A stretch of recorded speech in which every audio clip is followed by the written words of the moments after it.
Good morning student. आज हम बात करेंगे हमारी पाठ्य पुस्तक कृतिका के अंतर्गत तीसरा अध्याय रीढ़ की हड्डी, जो कि जगदीश चंद्र माथुर के द्वारा गद्य साहित्य की एक विधा एकांकी के रूप में लिखा गया है। सबसे पहले मैं आपको जगदीश चंद्र माथुर का परिचय प्रदान कर दूं। इनका जन्म 1917 में तथा इनकी मृत्यु 1978 में हुई। सुपरिचित नाटककार जगदीश चंद्र माथुर का जन्म खुर्जा उत्तर प्रदेश में हुआ और शिक्षा इलाहाबाद विश्वविद्यालय से हुई। बचपन से ही नाटकों में रुचि होने के कारण स्कूल कॉलेज के सांस्कृतिक उत्सवों में नाट्य लेखन, निर्देशन और अभिनय करते रहे। आगे चलकर यही शौक सृजन में परिणत हो गया और ये नाटककार बन गए। जगदीश चंद्र माथुर के नाटकों में विविधता देखने को मिलती है।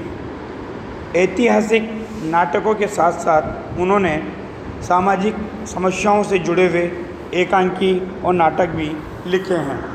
उनके कुछ व्यंग्य प्रधान एकांकी भी चर्चित रहे हैं। जब हम इनकी प्रमुख रचनाओं की बात करते हैं तो इनकी प्रमुख रचनाओं में कोणार्क, दशरथ नंदन, शारदिया, पहला राजा जो इनके द्वारा लिखे गए नाटक हैं, और भोर का तारा, ओ मेरे सपने इनके द्वारा लिखे गए एकांकी संग्रह हैं।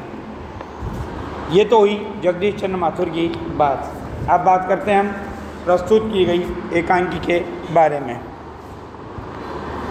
ये रीढ़ की हड्डी एकांकी जगदीश चंद्र माथुर द्वारा रचित एक सामाजिक एकांकी है। इस एकांकी के माध्यम से लेखक ने समाज में स्त्रियों के प्रति व्याप्त रूढ़िवादी मानसिकता पर प्रहार किया है। लेखक ने रूढ़िवादी मानसिकता क्या है, स्त्रियों को अशिक्षित रखना या ज़्यादा पढ़ी लिखी स्त्री नहीं होना चाहिए, उस रूढ़िवादी मानसिकता के ऊपर प्रहार किया है।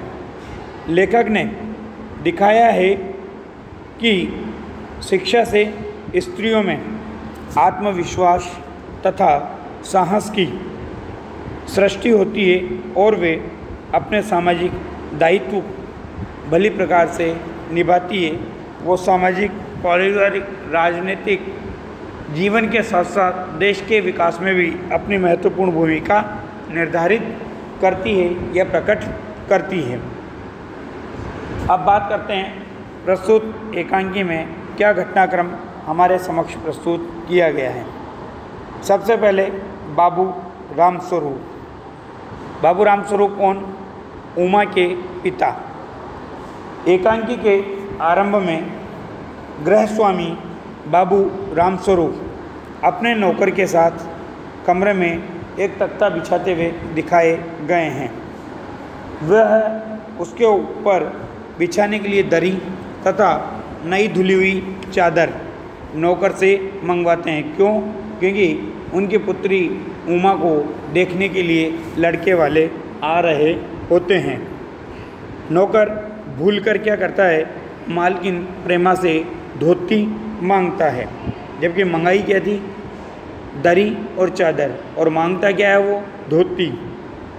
तो वे दोनों भी साथ में उसी कमरे में आते हैं और रामस्वरूप जब प्रेमा कहती है कि धोती की क्या ज़रूरत पड़ गई, तो रामस्वरूप धोती की जगह दरी और चादर मांगने की बात कहते हैं और नौकर को, रतन को, नौकर का नाम है रतन, उसको डांटते हैं।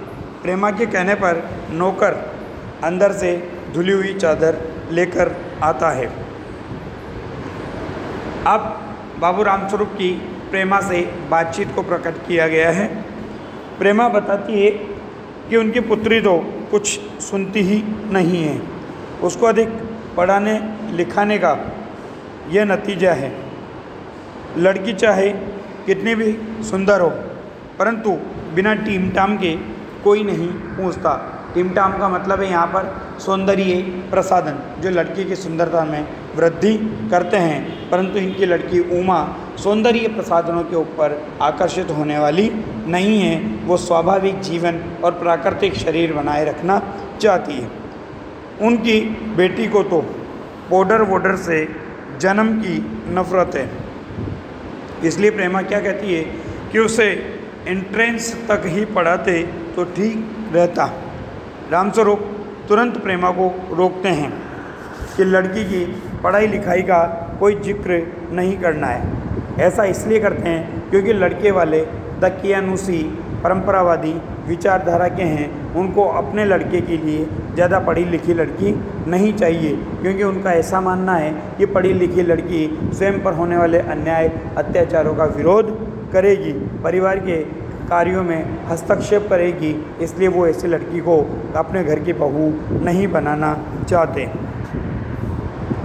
लड़के के पिता गोपाल प्रसाद पढ़े लिखे वकील हैं, सभा में सोसाइटियों में जाते हैं, मगर लड़की कम पढ़ी लिखी चाहते हैं। लड़का बीएससी के बाद मेडिकल कॉलेज में पढ़ रहा है, मगर शादी किससे करना चाहता है? वो पढ़ी लिखी लड़की से नहीं करना चाहता, वो कम पढ़ी लिखी लड़की से शादी करना चाहता है। दोनों ही दकियानुसी ख्यालों के हैं। प्रेमा बताती है कि नाश्ता तैयार है, दो ही तो लोग हैं, मिठाई नमकीन फल सब रखे हुए हैं, चाय और टोस्ट भी तैयार है, मक्खन मंगाना बाकी है। रामस्वरूप मक्खन लाने के लिए नौकर से कहते हैं और तख्त के ऊपर दरी और चादर बिछाते हैं तथा हारमोनियम को उठाकर रखते हैं। इतना सब कुछ होने के बाद मेहमानों का आगमन होता है और उनका स्वागत किया जाता है। मतलब हमारे यहाँ मेहमानों के स्वागत में जो औपचारिकता होती है वो औपचारिकता यहाँ पर स्वाभाविक रूप से लेखक के द्वारा प्रकट की गई है। किवाड़ों पर दस्तक होती है। रामस्वरूप जी जो घर के मुखिया हैं, मालिक है, क्या कहते हैं? आइए आइए कहकर गोपाल प्रसाद तथा उनके पुत्र शंकर का स्वागत करते हैं। अब गोपाल प्रसाद के व्यक्तित्व के बारे में बताया जाता है कि गोपाल प्रसाद चतुर और फितरती हैं तथा शंकर खींच निपोरने वाला नौजवान। उसकी झुकी हुई कमर उसकी खासियत है, अर्थात वो कैसा है? विदाउट बैकबोन, झुक करके बैठता है। कुछ देर तक रामस्वरूप और गोपाल प्रसाद में ठकुर सुहती यानी अच्छी लगने वाली औपचारिक बातें होती है। रामस्वरूप शंकर से उसकी पढ़ाई के बारे में पूछते हैं कि कोर्स पूरा होने में साल भर बचा होगा, तो शंकर बताता है कि 2 साल अभी शेष हैं। गोपाल प्रसाद बताते हैं कि शंकर 1 साल बीमार हो गया था। इन लड़कों को इसी उम्र में बीमारियां सताती है। अपनी उम्र के स्कूल के बाद वह दर्जनों कचौड़ियाँ खा जाते थे। 4 पैसे की ढेर सारी बालाई आती थी। 2 आने की हजम करने की ताकत थी उनमें। तब हॉकी, क्रिकेट इत्यादि खेल भी नहीं होते थे, परंतु मजाल कि कोई कह दे लड़का कमज़ोर है और पढ़ाई तो वह 12-12 घंटे करते थे। उस ज़माने का मैट्रिक भी फर्राटे की अंग्रेजी लिखता था।